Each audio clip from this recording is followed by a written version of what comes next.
Assalamualaikum warahmatullahi wabarakatuh. Selamat datang di kelas biologi. Mudah-mudahan kalian semua ya, walaupun belajar di rumah, tetap semangat dan mudah-mudahan juga semua dalam keadaan sehat walafiat. Mari kita awali pembelajaran kita hari ini dengan sama-sama membaca basmalah. Bismillahirrahmanirrahim. Dan bagi yang memiliki keyakinan berbeda, silakan berdoa sesuai dengan agama masing-masing. Baik, masih bersama saya ya, Pak Pamuji Santoso, yang akan mendampingi kalian untuk sama-sama belajar di kelas 12. Untuk materi pertama di kelas 12 ini adalah tentang pertumbuhan dan perkembangan makhluk hidup. Ya. Adapun kompetensi dasar ini ada pada KD 3.1. Jadi kalian diharapkan nanti bisa menjelaskan pengaruh faktor eksternal dan juga faktor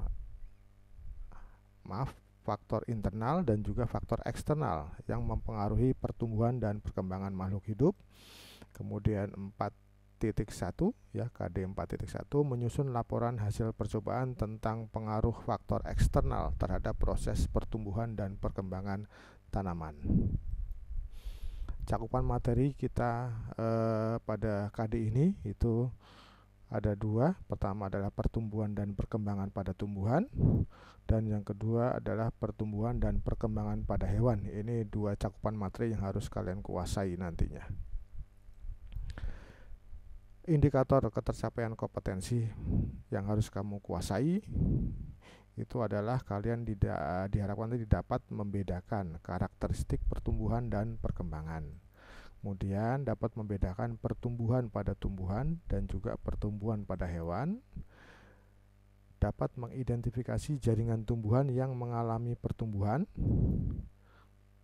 Dapat menjelaskan berbagai jenis pertumbuhan pada tumbuhan. Dapat mengidentifikasi bagian-bagian dari biji.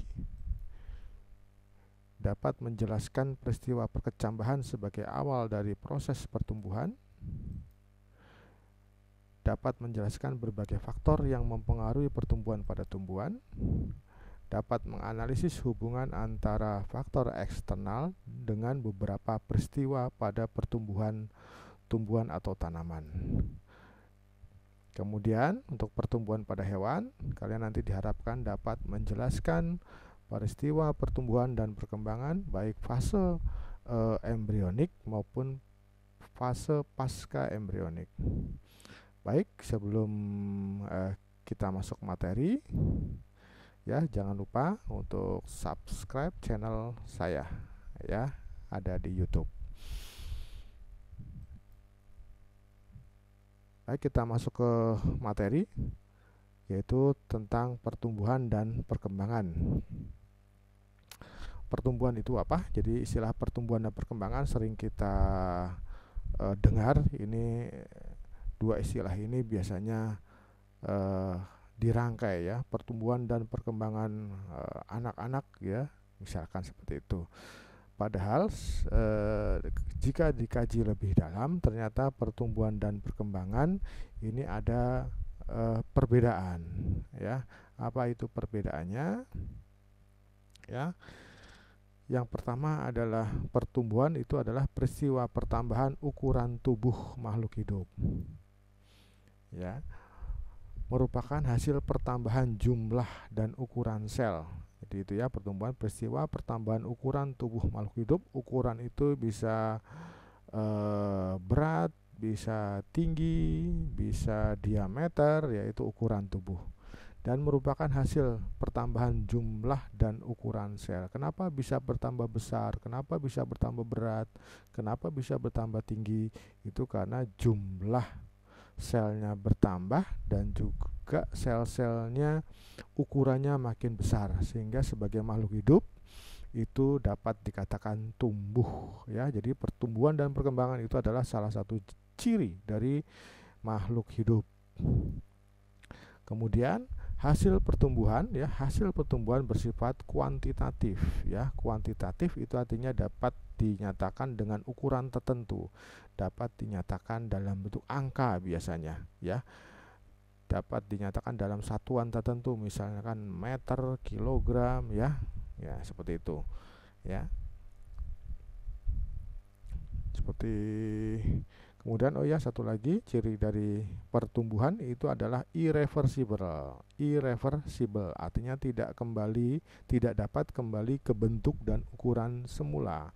Makhluk hidup yang sudah mengalami pertumbuhan ya, makin besar, makin tinggi, itu tidak lantas, kalau itu merupakan proses pertumbuhan, itu tidak dapat balik kembali ke bentuk dan ukuran semula. Anak yang sudah tingginya misalkan 1 meter ya, tidak mungkin bisa besoknya menyusut menjadi misalkan 75 cm atau menjadi 50 cm. Berarti itu bukan pertumbuhan. Kalau pertumbuhan itu tidak dapat kembali ke ukuran semula ya. Sedangkan perkembangan ya, ini adalah peristiwa menuju ke fase yang lebih dewasa, yaitu perkembangan ya, peristiwa atau proses suatu yang dialami oleh makhluk hidup, di mana makhluk hidup itu akan menuju fase yang lebih dewasa. Nah, biasanya ciri dari fase yang lebih dewasa itu adalah terjadinya proses diferensiasi jaringan ya. Biasanya lebih konkretnya itu biasanya muncul struktur baru, akan muncul struktur baru pada tubuh makhluk hidup tersebut ya. Misalkan yang tadinya tanaman tidak bercabang, muncul cabang ya. Tanaman tidak ada bunganya, muncul bunganya berkembang. Nah, yaitu dikatakan tanaman tersebut sudah mengalami perkembangan ya. Tadinya tidak ada buah, kemudian muncul buah. Jadi ada struktur baru yang tadinya tidak ada, kemudian ada. Itu dikatakan perkembangan. Kenapa struktur itu bisa muncul? Karena adanya proses diferensiasi ya, adanya proses perubahan yang terjadi pada suatu sel atau jaringan ya, dari bentuk tertentu berubah menjadi bentuk dan fungsi yang baru, sehingga ada muncul struktur baru pada tubuh makhluk hidup tersebut. Kemudian perkembangan itu bersifat kualitatif. Biasanya perkembangan tidak bisa dinyatakan dalam bentuk angka. Biasanya dalam bentuk pernyataan-pernyataan yang bersifat kualitatif. Biasanya dia sudah banyak perkembangannya, dia lambat perkembangannya, dia perkembangannya baik sekali, dia perkembangannya kurang baik ya. Tidak bisa dinyatakan dalam bentuk angka. Bahkan perkembangan tidak ada satuan-satuan tertentu ya, seperti pertumbuhan ada satuan meter, kalau panjang meter, kalau berat misalkan kilogram dan seterusnya. Tapi kalau perkembangan tidak ada satuan-satuan yang menyatakan tingkat perkembangan suatu makhluk hidup. Kita masuk kepada pertumbuhan pada tumbuhan secara spesifik ya, mudah-mudahan pada pertemuan ini tuntas ya. Dan mudah-mudahan nanti akan kita bagi ya materi pertumbuhan dan perkembangan makhluk hidup menjadi 2 bagian. Yang pertama adalah pertumbuhan pada tumbuhan, nanti bagian yang kedua pertumbuhan pada hewan. Ya. Pertumbuhan pada tumbuhan yang perlu kalian pahami betul. Yang pertama ini adalah pertumbuhan pada tumbuhan itu hanya terjadi pada jaringan tertentu saja. Ya, tidak seluruh jaringan tumbuhan dari mulai jaringan daun sampai jaringan akar itu dapat tumbuh, dapat bertambah banyak. Ya, tidak. Yaitu hanya pada jaringan tertentu yang disebut sebagai jaringan meristem. Ya, ini jaringan yang dapat membelah ya, dapat memperbanyak diri, dapat tumbuh pada tubuh tumbuhan. Berbeda dengan hewan. Kalau hewan seluruh jaringan tubuhnya dapat memperbanyak, dapat tumbuh ya. Kalau tumbuhan sekali lagi hanya pada jaringan meristem. Kemudian pertumbuhan terjadi sampai tumbuhan tersebut mati. Jadi tumbuhan itu akan terus bertambah tinggi, ya, akan terus bertambah tinggi sampai tumbuhan itu mati. Berbeda dengan hewan dan manusia. Hewan dan manusia pertumbuhannya limited, ya, terbatas sampai usia tertentu, ya. Kalau manusia itu biasanya antara umur 25 sampai 30 tahun pertumbuhannya sudah berhenti, ya. Makanya manusia ya walaupun umurnya 60 tahun, 80 tahun, ya, ukuran tubuhnya relatif sama. Berbeda dengan tumbuhan, antara tumbuhan yang berumur 40 tahun dengan tumbuhan yang berumur 80 tahun itu pasti lebih tinggi yang 80 tahun, karena dia sampai 80 tahun sampai mati tumbuhan itu akan terus tumbuh. Kemudian, ya, tadi pertumbuhan pada tumbuhan itu erat kaitannya dengan jaringan meristem. Ini jaringan satu-satunya jaringan pada tumbuhan yang dapat tumbuh atau dia menjadi aktor. Jaringan meristem ini adalah menjadi aktor pada pertumbuhan tumbuhan. Nah, kalian harus pahami dengan baik, ya, jaringan meristem ini, ya, terutama untuk bab ini, ya, karena kita bab ini mempelajari tentang pertumbuhan tumbuhan. Berarti kamu harus mengenal dengan baik jaringan meristem. Pertama, ternyata jaringan meristem ini terdiri dari beberapa jenis, ya. Ya, berdasarkan letaknya, ya, ini, ya, ada jaringan meristem apikal, ada jaringan meristem lateral, ada jaringan meristem interkalar, ya. Apikal itu artinya meristem yang terdapat di ujung. Apikal berasal dari kata apex. Apex itu ujung, ya, yang adanya di ujung batang atau ujung cabang, ya, kalau pada tanaman, atau ujung akar, jadi ujung atas dan ujung bawah, ya, itu disebut apikal. Kemudian meristem lateral ini meristem yang terdapat di tengah-tengah batang yang menyebabkan pertumbuhan lateral, pertumbuhan menyamping, tumbuhan batangnya akan bertambah besar karena adanya meristem ini, ya. Atau pada waktu SMP kelas 8 kamu mungkin sudah dikenalkan dengan lapisan kambium. Nah, itu dia meristem lateral. Kemudian meristem interkalar ini biasanya dimiliki oleh tumbuh-tumbuhan yang batangnya beruas, ya, tumbuhan monokotil misalkan. Oke, kita masuk meristem apikal. Meristem apikal ini tadi sudah sempat saya sebutkan, yaitu meristem yang letaknya di ujung, baik ujung akar maupun ujung batang atau cabang, menyebabkan terjadinya pertumbuhan primer, ya. Disebut pertumbuhan primer karena di meristem apikal ini pertumbuhan yang pertama kali terjadi, ya, pada tubuh tumbuhan, maka disebut pertumbuhan primer, ya. Nanti ada pertumbuhan primer, ada pertumbuhan sekunder. Nah, kalau pertumbuhan sekunder nanti mengikuti pertumbuhan primer dulu. Jadi pertumbuhan primer dulu baru pertumbuhan sekunder, ya. Sehingga karena dia apikal ini menyebabkan terjadinya pertumbuhan primer, maka meristem apikal identik atau sering disebut dengan meristem primer. Jadi jangan bingung, ya. Meristem primer itu adalah meristem apikal, identik sekali. Kemudian aktivitas pada meristem apikal mengakibatkan batang atau akar bertambah panjang. Jadi adanya aktivitas pada meristem apikal, ujung batang dan ujung akar, ya, itu menyebabkan batang atau akar bertambah panjang. Kalau batang berarti identik dengan bertambah tinggi.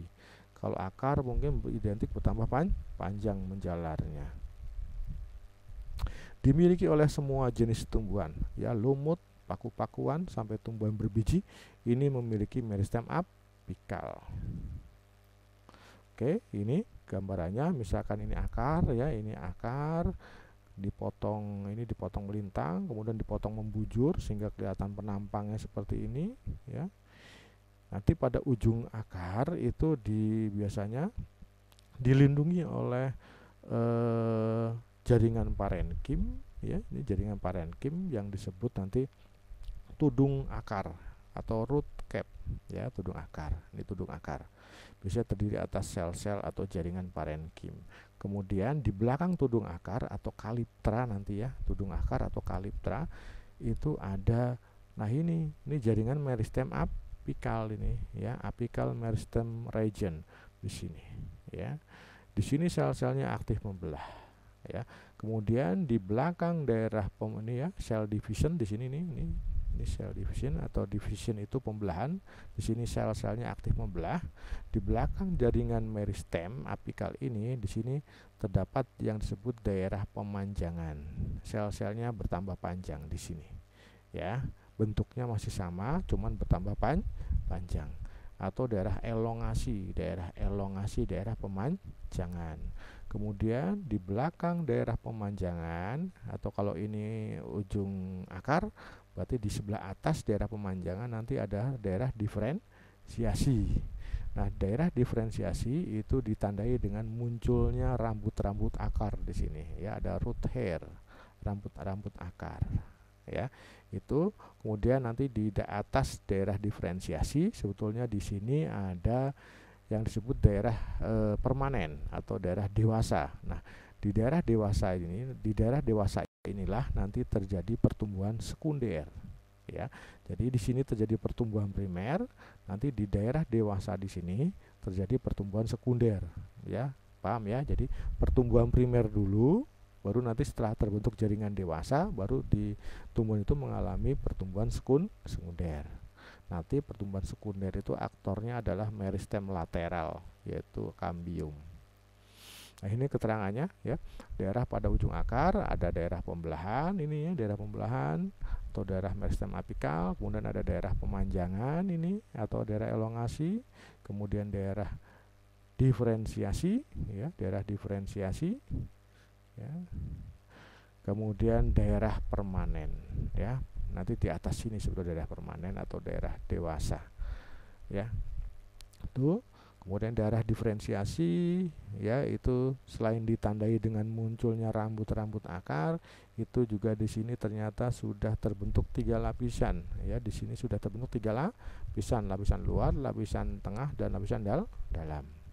Lapisan luar itu disebut lapisan protoderma, ya. Ini protoderma yang nanti akan berubah atau berkembang menjadi epidermis. Kemudian lapisan tengah di sini yang tebal ini meristem dasar, ya, atau sering disebut ground meristem. Ini adalah calon kortek, ya. Kalau waktu kelas 8 SMP itu kamu sudah dikenalkan lapisan-lapisan pada batang, baik dikotil sama monokotil, itu ada yang disebut lapisan kortek, ya. Ini kortek, lapisan kortek yang berasal dari meristem dasar. Kemudian bagian tengah ini adalah prokambium atau calon stele, silinder pusat di mana terdapat floem, terdapat kambium, dan terdapat xilem, ya. Itu di prokambium ini yang akan berkembang menjadi stele atau silinder pusat. Nama lain stele itu silinder pusat. Nah, itu tadi kalau pada daerah titik tumbuh, ya, yang terdiri dari 4 daerah: pembelahan, pemanjangan, diferensiasi, dan daerah permanen. Nah, kalau di daerah permanen itu nanti seperti ini lapisannya, ya. Kalau misalkan ini sebetulnya ini adalah akar dikotil, ya, lapisan pada akar dikotil dari luar ke dalam. Itu ada lapisan epidermis, kemudian yang tebal ini tebal, ini dari sini sampai sini. Ini adalah kortek, ya, ini kortek, ya. Kemudian ini stele. Nah, yang ada lingkaran merah ini stele. Sedangkan yang rongga-rongga berwarna putih ini silemnya, ini silem, ya. Nanti floemnya ada ini, yang biru-biru di dalam stele itu adalah floem. Nah, seperti itu, ya. Ini kalau pada jaringan permanen. Kalau jaringan permanen sudah terbentuk lapisan-lapisan yang sempurna, ada epidermis, ada korteks, sampai stele, ya, yang dimana di dalamnya ada kambium, ada floem, ada silem. Berarti kalau sudah terbentuk lapisan-lapisan seperti ini berarti sudah terbentuk jaringan yang sempurna. Nama daerahnya adalah daerah permanen, ya. Ini hasil pertumbuhan primer yang terjadi pada meristem apikal, ya. Kalau akar letaknya paling atas, tapi kalau di ujung batang berarti dia paling bawah, ya, dibandingkan dengan daerah-daerah titik tumbuh lain. Nah, ini misalkan ujung batang, kalau ujung batang tinggal dibalik, ya. Ini adalah daerah meristem, kemudian ini daerah pemanjangan, ya. Kemudian Di sini daerah apa ini? Ini berarti di sini adalah daerah diferensiasi karena ada protoderma, ada meristem dasar, ada prokambium. Berarti sini ada diferensiasi. Kemudian nah di sini ini adalah jaringan permanen. Ya, kalau ini ujung batang. Di sini sudah terbentuk jaringan sempurna, ada epidermis, ada apa ini? Ada yang kuning ini adalah kortek ya, ini kortek. Yang kuning ini adalah floem. Floem itu letaknya di sebelah luar ya, di sebelah luar kambium ya, ada kambium. Kemudian yang kuning arsir merah ini adalah xilem ya, ini adalah xilem primer ya, ini yang merah ini xilem primer ya. Ini kemudian nanti jaringan yang permanen ini, yang pertama, jaringan permanen pertama yang terbentuk ini nanti akan mengalami pertumbuhan sekunder, nanti di mana aktornya itu adalah kambium ini yang berwarna hitam ini ya, ini kambium ya. Nanti kambium itu lapisan yang bisa membelah, baik bisa ke arah luar maupun bisa membelah ke arah dalam sehingga terbentuk satu lapisan baru. Nah, kita lihat batang makin ke bawah itu lapisannya makin banyak, makin kompleks. Nanti kita lihat ya, itu meristem apikal sebagai aktor utama dari pertumbuhan primer pada tumbuhan. Sekarang kita masuk ke meristem yang kedua, meristem lateral, yang merupakan aktor dari pertumbuhan sekunder. Maka sering disebut meristem sekunder untuk meristem lateral. Tadi kalau meristem apikal itu disebut meristem primer ya, karena dia aktor utama pertumbuhan primer. Meristem lateral ya, meristem lateral ya, terletak di pusat batang atau yang disebut sebagai lapisan kambium ya, menyebabkan pertumbuhan sekunder sehingga sering disebut meristem sekunder. Jadi kalau dengar istilah meristem sekunder itu tidak usah bingung, itu adalah meristem lateral, itu adalah berarti lapisan kambium. Aktivitas meristem lateral menyebabkan batang bertambah besar ya. Jadi aktivitas kambium nanti menyebabkan batang bertambah besar karena kambium itu nanti bisa membelah ke arah dalam maupun ke arah luar sehingga menyebabkan diameter batang bertambah, lapisannya makin banyak. Tidak dimiliki oleh tumbuhan monokotil ya. Monokotil tidak memiliki meristem lateral ya. Meristem lateral atau kambium itu yang punya adalah tumbuhan dikotil dan tumbuhan gimnospermae, tumbuhan berbiji terbuka. Ini ya ilustrasi dari aktivitas kambium. Ini tadi adalah penampang batang dikotil yang baru saja menyelesaikan pertumbuhan primer, primary growth. Ya, ada epidermis, ada kortek, ada yang kuning ini adalah floem primer, kemudian yang hitam melingkar ini adalah kambium, kemudian yang biru ini adalah xilem. Biru itu adalah xilem primer. Ya, yang kuning adalah floem primer. Ini jaringan permanen yang pertama kali terbentuk sebelum mengalami pertumbuhan sekunder. Nanti pertumbuhan sekunder itu terjadi apabila kambium ini membelah aktif ya, membentuk lapisan baru. Biasanya terjadi saat lingkungan cukup air ya, biasanya terjadi pada musim penghujan ya. Oke, ini berkas pengangkut ya, yang ada floem, ada kambium, ada xilem, ini disebut berkas pengangkut atau vaskuler ya. Kalau di zoom lagi, diperbesar seperti ini adalah xilemnya, ini kambiumnya ya, ini kambium, ini floem ya, floem primer, ini xilem primer, artinya xilem dan floem yang pertama kali terbentuk. Kemudian kambium ya, ini kambium itu bisa membelah ya, bisa membelah ke arah dalam, maka dia akan membentuk lapisan yang ada di sebelah dalam kambium, kan ini adalah xilem, maka lapisan hasil pembelahan kambium ke arah dalam itu disebut xilem sekunder. Sedangkan kalau kambium ini membelah ke arah luar, membentuk lapisan baru, maka lapisan baru ini disebut sebagai floem sekunder ya, terus begitu ya, sehingga setiap tahun membelah terbentuk satu lapisan baru, bisa ke arah luar, bisa ke arah dalam, ya, sehingga nanti setiap tahun batang akan bertambah besar, ya. Jadi seperti ini kalau ini proses pertumbuhan sekundernya, dengan aktor utamanya adalah kambium karena membelah ke arah luar dan ke arah dalam, sehingga kalau dilihat sebagai penampang batang akan bertambah besar jika dibandingkan ini dengan ini, ya. Ini sudah mengalami pertumbuhan sekunder, ini belum, ya. Ini seperti ini. Kalau di zoom seperti ini, ya, berkas pengangkutnya. Nah, ini, ya, ada primer silem primer yang biru muda ini, kemudian ada silem sekunder yang biru tua, kemudian hijau ini adalah kambium, ya. Kemudian yang ini coklat, yang berwarna coklat adalah floem sekunder, yang berwarna kuning ini adalah floem primer yang awal. Seperti itu, ya, aktivitas kambium, sehingga menyebabkan kambium batangnya karena adanya kambium pada batang menyebabkan batang atau akar, ya, karena kambium itu tidak hanya di batang tapi ada juga di akar kalau di kotil, ya. Akar dan batang bertambah besar karena aktivitas dari kambium atau meristem sekunder. Kemudian pada batang itu juga biasanya ada yang disebut kambium gabus, ya. Ini juga salah satu satu bagian dari tanaman, terutama terdapat pada tanaman yang sudah lanjut, yang sudah tua, ya.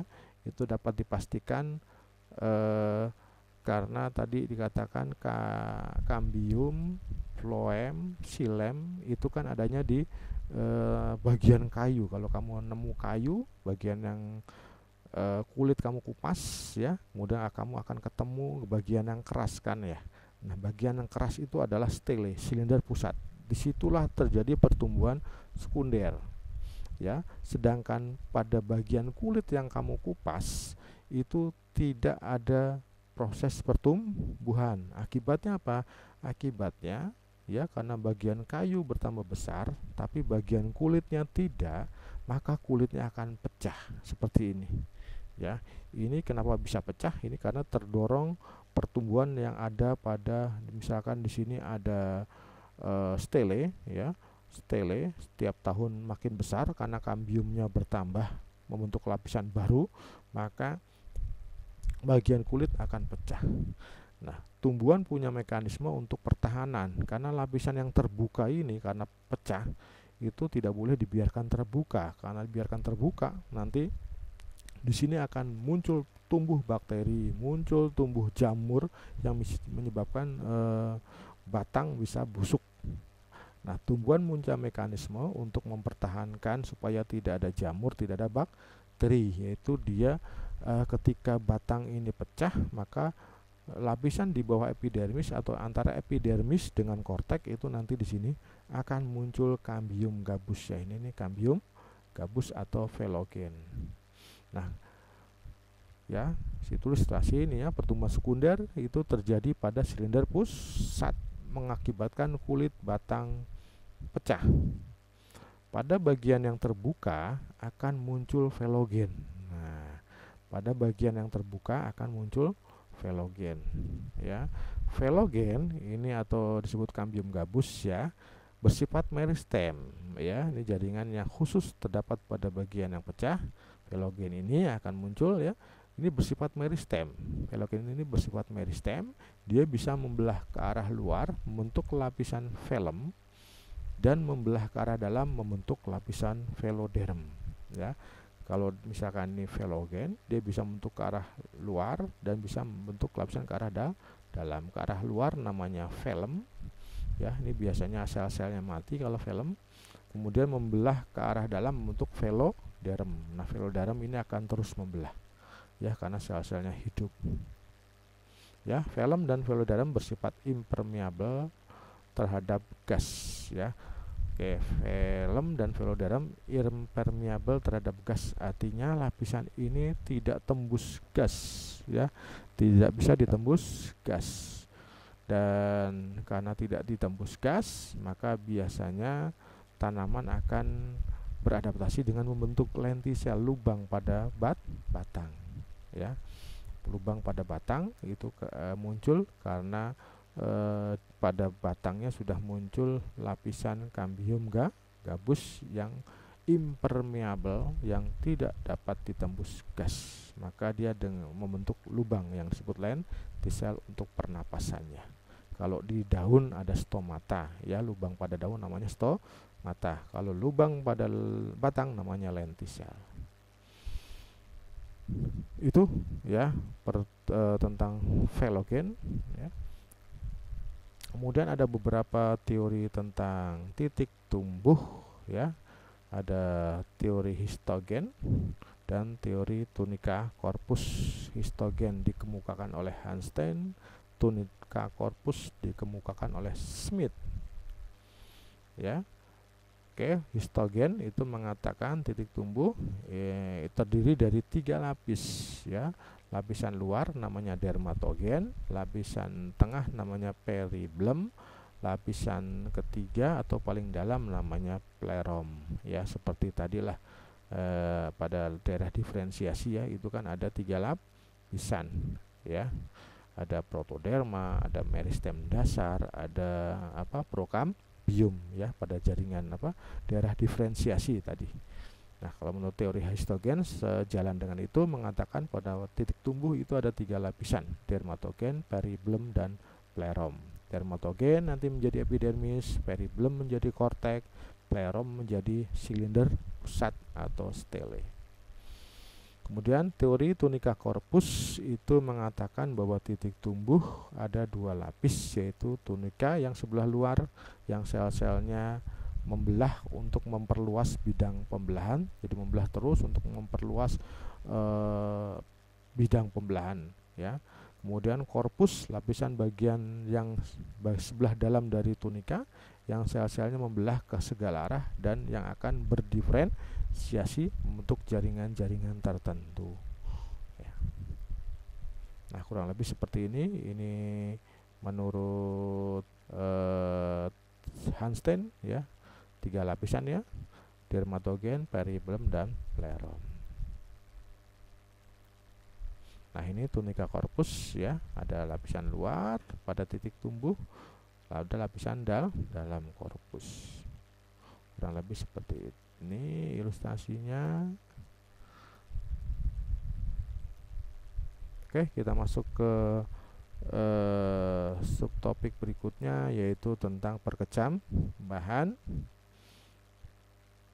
Ya, perkecambahan ini awal dari pertumbuhan tanaman. Jadi tanaman tidak akan tumbuh tanpa didahului dengan peristiwa perkecambahan, ya. Apa itu perkecambahan, ya? Atau mungkin kalian kalau dalam kehidupan sehari-hari, ya, hasil dari perkecambahan itu salah satu produknya adalah toge, ya, toge yang berasal dari kacang tanah atau kacang hijau. Pengertian dari perkecambahan itu sendiri adalah peristiwa pecahnya masa dormansi tumbuhan dengan ditandai munculnya plantula, ya. Nah, di sini ada 2 kata kunci, yaitu dormansi. Dormansi itu artinya masa istirahat, ya. Tumbuhan itu ada mengalami fase istirahat, yaitu apa? Dalam bentuk biji. Jadi biji itu sebetulnya adalah cara tumbuhan beradaptasi terhadap kondisi lingkungan yang tidak menguntungkan, ya. Jadi ketika tumbuhan akan menghadapi musim yang tidak menguntungkan, tumbuhan itu bisa memprediksi, ya, dia akan segera melakukan reproduksi, penyerbukan, pembuahan, terbentuk buah, terbentuk biji. Biji nanti akan masuk ke dalam tanah istirahat, ya. Nah, dorman. Nah, ketika ketemu air, ketika ketemu hujan, maka pecahlah masa dormansi, berakhirlah masa dormansi, sehingga nanti tumbuhan itu akan tumbuh menjadi tumbuhan kecil yang disebut plantula. Nah, seperti itulah perkecambahan. Kemudian tahap-tahap perkecambahan itu nanti ada tahap pertama imbibisi, ini merupakan proses fisika, yaitu masuknya air ke dalam lapisan biji-bijian, imbibisi. Kemudian nanti dengan adanya air masuk ke dalam lapisan biji sehingga mencapai bagian embrio. Jadi biji itu di dalam biji tanaman, atau kamu pernah melihat biji kacang tanah, itu di dalamnya sesungguhnya ada embrio atau tumbuhan kecil kalau kamu amati. Ya, ketika air yang masuk melalui proses imbibisi itu membasahi embrio, maka kemudian nanti akan mengaktifkan hormon giberelin yang ada pada embrio. Ini dimulailah proses kimia. Ya, kemudian juga diikuti dengan adanya hormon giberelin yang aktif, maka nanti hormon ini akan mengaktifkan enzim-enzim perkecambahan. Nah, salah satu enzim perkecambahan itu adalah amilase. Ya, salah satu enzim perkecambahan adalah amilase. Dia akan bertugas memecah amilum, cadangan makanan yang ada dalam biji, dipecah menjadi glukosa untuk sumber energi perkecambahan, karena perkecambahan adalah proses yang membutuhkan energi cukup tinggi. Ya, energinya dari mana? Dari cadangan makanan yang ada dalam biji. Biasanya cadangan makanan dalam biji itu disimpan dalam keping biji. Maka kalau kamu perhatikan, kalau tumbuhan itu berkecambah, maka lama-kelamaan bijinya akan mengecil, keping bijinya akan mengecil, kemudian nanti akan tanggal atau rontok. Ya. Nah, ini struktur biji. Nah, ini struktur biji dikotil. Misalkan kacang tanah aja kamu amati ya, kacang tanah supaya mungkin membesar ukurannya, bisa kamu rendam dulu selama 1 malam. Nanti kacang tanah itu ukurannya akan besar karena dia akan mengalami proses imbibisi, menyerap air, membesar. Nah, kalau sudah membesar bisa strukturnya mudah diamati. Ya, ada lapisan pelindungnya namanya testa. Ya, nah ini yang hijau ini adalah kotiledon. Ya, kotiledon. Ya, nah kalau amati lebih dalam, di sini ada tumbuhan kecil. Ya, pada salah satu kepingnya, kalau tumbuhan itu dikotil berarti berkeping 2 ya. Pada salah satu kepingnya nanti ada tumbuhan kecil. Inilah yang disebut embrio. Embrio ini ada bagian-bagiannya, ada bagian plumula, ini calon daun ya, ada kelihatan calon daun di sini plumula. Kemudian ada epikotil. Epikotil itu adalah batang atas ya, batang atas ya, batang sebelah atas. Kemudian hipokotil, ini batang bagian bawah. Kemudian ada radikel atau radikula, ini calon akar. Nah, ada bagian-bagiannya ya. Ini kalau dikotil, ini tumbuhan monokotil ya. Di sini embrionya ya, ini embrio ya, ini embrionya. Ada calon akarnya, ada calon daunnya, embrio. Kemudian ini ada ini kotiledonnya, keping bijinya. Contohnya biji ini biji jagung ya, tumbuhan monokotil hanya berkeping satu ya. Bisa biji jagung itu embrionya ada pada bagian yang berwarna putih. Ini bagian yang berwarna putih, bagian ujung yang sempit ya. Ini bagian atasnya, ini bagian bawahnya yang runcing, biasanya di sini berwarna putih. Nah, di dalamnya itu ada embrio kalau dibelah ya, embrio atau calon tanaman jagung yang masih kecil dalam biji. Kemudian faktor-faktor yang mempengaruhi perkecambahan ini juga harus kamu ketahui ya, karena nanti kalian akan ada tugas untuk melakukan praktek ya. Faktor eksternal yang mempengaruhi pertumbuhan, berarti kalian nanti akan melakukan praktek langsung menanam tanaman. Berarti kemungkinan besar kalian harus dari biji gitu ya. Bagaimana mengecambahkan biji-bijian itu kalian harus paham betul. Nah, faktor-faktor yang mempengaruhi perkecambahan ya, ada banyak faktor. Yang pertama adalah air, harus tersedia air ya, nggak mungkin perkecambahan tanpa air, karena proses perkecambahan yang pertama adalah tadi imbibisi, masuknya air ke dalam lapisan biji untuk mengaktifkan hormon giberelin tadi ya. Kemudian yang kedua harus ada udara. Harus ada udara, itu ada yang mengatakan adalah oksigen. Karena ketika membakar untuk perkecambahan butuh energi. Ya, untuk perkecambahan butuh energi. Energi berasal dari mana? Dari proses pembakaran glukosa yang ada dalam biji. Maka harus ada oksigen. Kemudian harus terjadi pada lingkungan dengan suhu optimal. Nggak mungkin biji berkecambah itu kalau biji itu dimasukkan ke dalam freezer yang suhunya rendah, ya nggak akan bisa berkecambah. Nah, 3 faktor ini harus ada, ya. Air, nggak mungkin tanpa air, ya. Ya, kamu menaruh biji di atas meja yang kering tanpa air, dia nggak akan berkecambah. Atau kamu menyimpan, atau sekarang ada teknik penyimpanan biji, ya, kalau kamu sering ke pasar swalayan beli beras, ya, beli kacang, biji kacang-kacangan, biasanya dimasukkan plastik, kemudian plastiknya divakum. Itu untuk apa tujuannya? Supaya kacang atau biji tersebut tidak berkecambah karena tidak ada oksigen di vakum, ya, gitu. Kemudian ya ada yang mengatakan faktor cahaya. Ya, sebetulnya faktor cahaya itu tidak begitu berpengaruh pada awal perkecambahan, ya. Justru mungkin pada awal perkecambahan cahaya itu bersifat menghambat dari proses perkecambahan, ya. Makanya kalau pertama kali mengecambahkan biasanya petani itu akan menutup, ya, akan menutup biji-bijinya dengan membungkus dengan plastik yang berwarna gelap untuk mempercepat perkecambahan karena cahaya itu bersifat menghambat.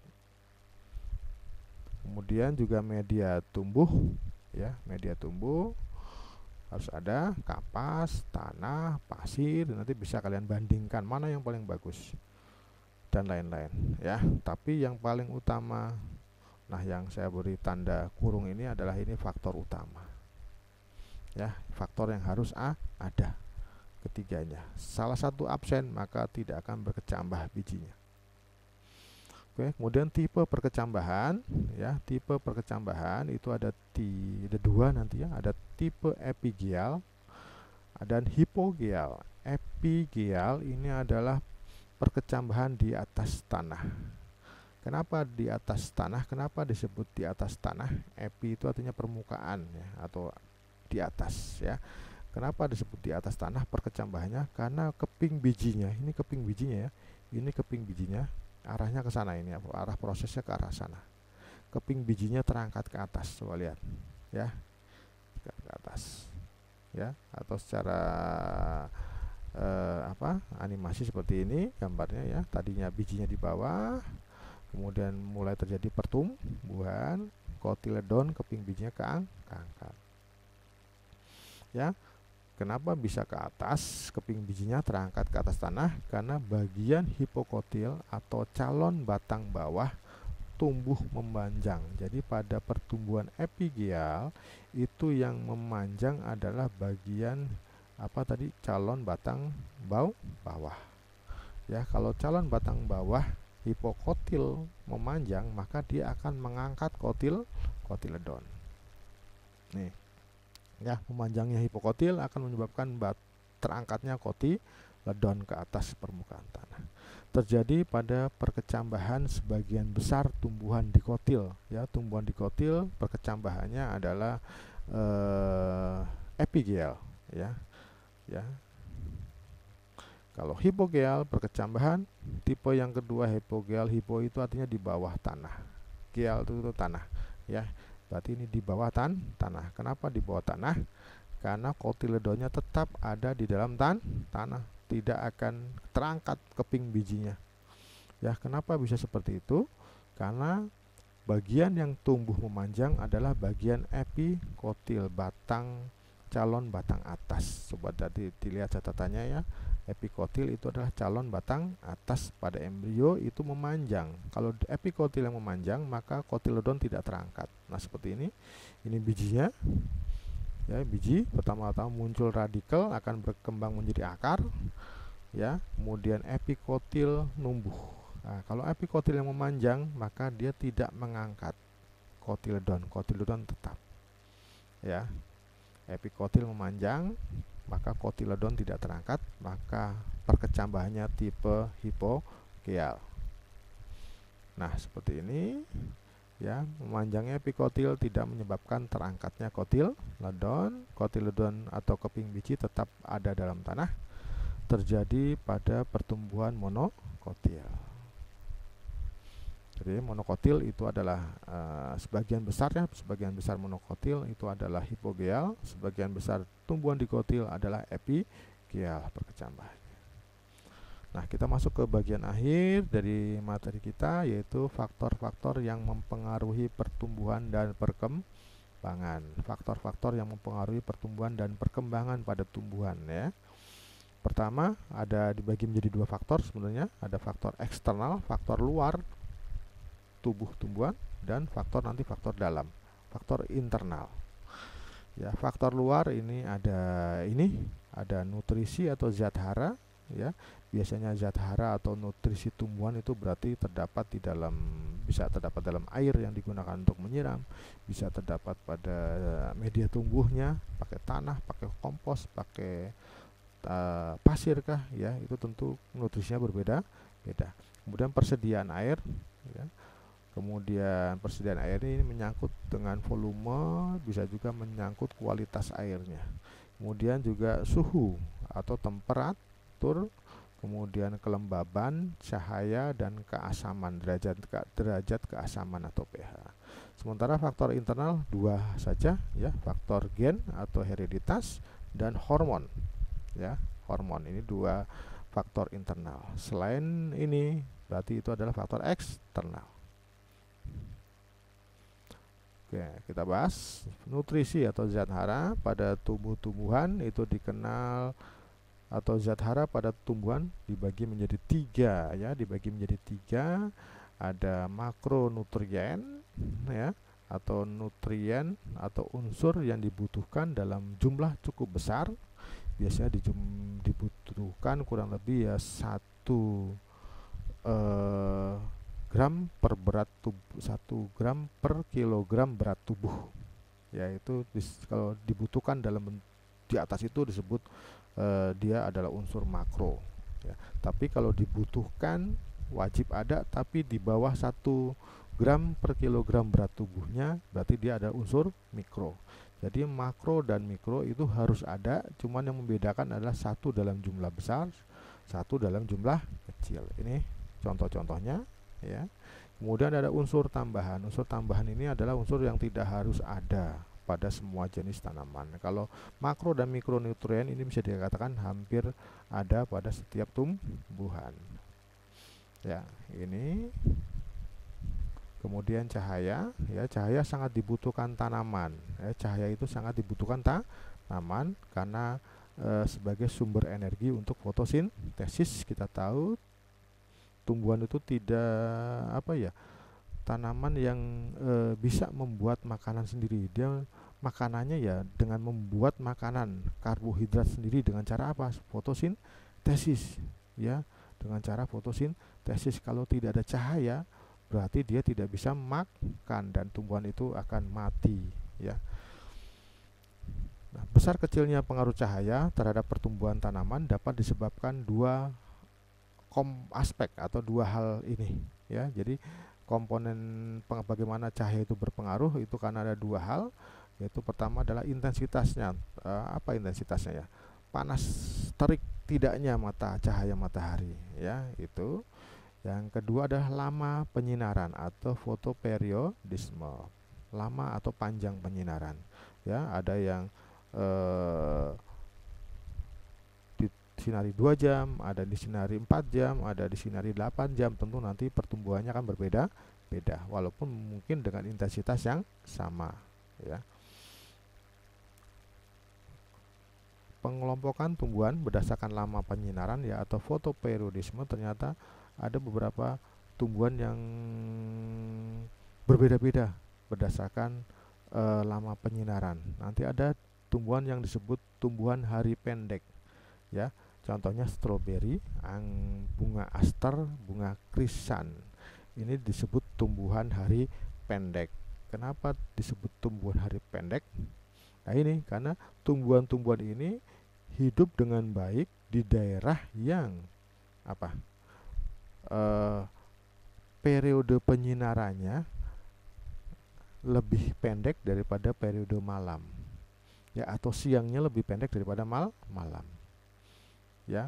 Nah, biasanya ini daerah-daerah yang seperti ini adalah daerah-daerah yang biasa terdapat pada lereng-lereng gunung ya, karena pada lereng-lereng gunung itu mataharinya tidak full ya, pada jam berapa dia sudah tertutup, matahari itu ada di punggung gunung sebelahnya ya, sehingga tidak full seperti kita ya. Kalau di Bekasi berarti daerah datar rendah ya, mataharinya mungkin bisa di atas 12 jam. Tapi kalau kamu pergi ke pegunungan itu udaranya kan dingin, itu salah satu penyebabnya karena adalah penyinarannya tidak selama daerah dataran rendah. Kemudian yang kedua ada tumbuhan hari panjang. Contohnya adalah leci, sorghum, kentang ya. Nah, ini ada tumbuhan yang dapat beradaptasi dengan baik, dapat tumbuh dan berkembang dengan baik di daerah yang periode penyinarannya lebih panjang daripada periode malam atau gelapnya ya. Ini kemudian ada tumbuhan hari netral. Ini tumbuhan hari netral adalah tumbuhan yang tidak dipengaruhi oleh lama penyinaran ya, berapa aja dia tetap bisa bertumbuh dan berkembang dengan baik. Kemudian tadi ada faktor internal ya. Faktor internal salah satunya adalah hormon tumbuhan atau disebut fitohormon. Ini ada beberapa hormon yang harus kamu pahami dengan baik fungsinya. Ada hormon auksin yang pertama ya, hormon auksin atau nama kimianya adalah IAA, indol asetik acid ya, banyak terdapat pada daerah meristem ya. Artinya di ujung akar, ujung batang dan kambium banyak sekali hormon auksin. Disebut juga hormon pertumbuhan, disebut juga growth hormone karena dialah yang memacu proses pertumbuhan tanaman. Kemudian nah ini sifat yang penting dari hormon auksin yang perlu kalian ketahui adalah mudah pecah, mudah terurai kalau terkena cahaya kuat ya. Maka itu alasan kenapa tanaman akan memanjang ya di tempat gelap ya, karena di tempat gelap tanaman auksinya akan lebih banyak, sedangkan tanaman di tempat terang auksinya akan lebih sedikit ya, karena terurai oleh cahaya matahari. Kemudian fungsi memacu pemanjangan sel, batang, akar, kemudian juga mendorong partenokarpi. Partenokarpi itu adalah buah tanpa biji ya.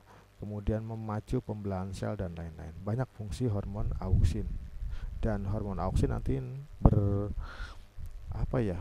kalau pada musim hujan dia tinggi, tapi kalau musim kemarau auksin akan rendah. Merupakan hormon yang berperan dalam beberapa peristiwa pertumbuhan. Ada fenomena pertumbuhan yaitu ada disebut etiolasi ya. Etiolasi itu adalah pemanjangan batang tanaman di tempat gelap ya. Itu karena sifat dari hormon auksin yang mudah terurai kalau terkena cahaya. Kemudian ada fototropis ya, gerak tanaman, gerak membengkok batang tanaman ke arah cahaya. Jadi kalau kamu nutup tanaman dengan kardus dilubangi, maka tanaman itu akan tumbuh membengkok menuju ke arah cahaya. Kenapa bisa seperti itu? Itu karena ada perbedaan kadar auksin antara bagian yang menerima cahaya dan bagian yang tidak menerima cahaya. Jadi kalau tanaman disinari di satu sisi, maka hormon auksin yang ada pada sisi yang menghadap cahaya akan sedikit, sedangkan pada sisi yang membelakangi cahaya akan banyak, sehingga nanti panjang sel-selnya berbeda. Itu yang menyebabkan fototropisme, bengkoknya batang ke arah cahaya. Kemudian dominansi apikal. Dominansi apikal adalah peristiwa pertumbuhan di mana bagian apikal akan tumbuh mendominasi sehingga batang itu tumbuh memanjang terus ke atas, sedangkan pertumbuhan lateral, pertumbuhan ke samping itu berhenti atau tidak terjadi sama sekali. Nah, biasanya untuk memutus dominansi apikal kan jelek, punya tanaman tapi hanya tumbuh ke atas, itu jelek. Maka biasanya potong aja bagian pucuknya, maka nanti akan muncul cabang-cabang baru. Nanti hormon auksinnya akan menyebar ke tunas-tunas yang ada di bawah, tidak terkumpul di atas gitu. Kemudian ada hormon giberelin. Ini hampir mirip sebetulnya fungsinya dengan auksin ya. Dia adalah merangsang pertumbuhan batang, perkembangan embrio tadi ya, pembungaan dan pertumbuhan buah. Cuman ciri khas giberelin dia menyebabkan kalau tanaman itu ditambahkan giberelin, maka tanaman itu akan tumbuh raksasa. Seperti ini tanaman kol. Ketika diberi giberelin dia akan tumbuh tinggi dan besar. Ya. Kemudian hormon-hormon lain ada sitokinin ya, sitokinin, sito itu sel, kinin itu dari kata kinesis, pembelahan. Jadi hormon ini memacu pembelahan sel. Biasanya hormon ini bersama-sama auksin dan giberelin terdapat pada titik tumbuh biasanya. Ya, 3 hormon ini selalu hadir di titik tumbuh, auksin, giberelin dan sitokinin. Kemudian ada lagi hormon asam absisat. Ini memacu pengguguran daun. Hormon ini akan tinggi saat musim kemarau. Dia hormon ini berlawanan dengan hormon auksin kadarnya. Jadi kalau musim kemarau absisatnya tinggi, auksinnya rendah. Kemudian ada hormon asam traumalin. Ini memacu pembentukan kalus ya. Kalus itu adalah jaringan penutup luka. Jadi kalau kulit tanaman itu terkelupas, maka biasanya tidak akan lama akan mulai muncul jaringan baru yang akan menutup luka tersebut ya, itu yang disebut jaringan kalus. Kemudian gas etilen memacu pemasakan buah. Nah, gas etilen ini biasanya akan dilepaskan oleh buah yang mulai matang ya. Buah yang sudah mulai matang akan melepaskan gas etilen dan akan mempengaruhi buah-buah yang lain untuk cepat masak. Maka biasanya penjual buah atau yang akan mengirimkan buah keluar kota biasanya tidak akan mencampur antara buah yang masak dengan buah yang tidak masak ya. Nanti bisa-bisa sampai tujuan busuk karena cepat masak. Kemudian ada lagi hormon kalin. Hormon kalin ini hormon yang memacu pertumbuhan organ tumbuhan ya. Ada beberapa jenis kalin, ada filokalin. Filo itu daun, berarti memacu pertumbuhan daun. Ada rizokalin, akar. Rizo itu akar, berarti memacu pertumbuhan akar. Antokalin, anto itu bunga, berarti memacu pertumbuhan bunga. Ada kaulokalin, kaulo itu batang, memacu pertumbuhan batang. Itu ya materi kita hari ini, mudah-mudahan dapat membantu kalian dalam memahami materi tentang pertumbuhan dan perkembangan tanaman. Materinya cukup padat, kenapa saya sampaikan 1 kali pertemuan ya, karena untuk pertemuan berikutnya saya akan memberikan materi tentang petunjuk praktek di rumah tentang pengaruh faktor eksternal yang mempengaruhi pertumbuhan tumbuhan ya. Jadi ini saya sampaikan supaya secara teorinya selesai.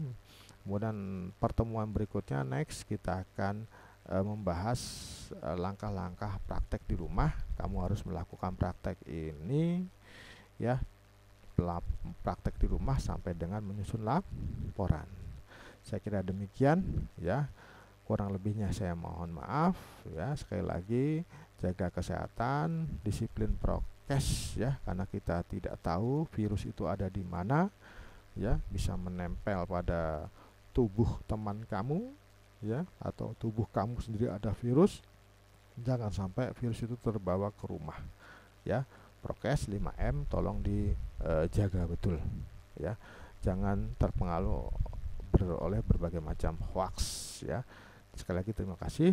Saya akhiri. Assalamualaikum warahmatullahi wabarakatuh.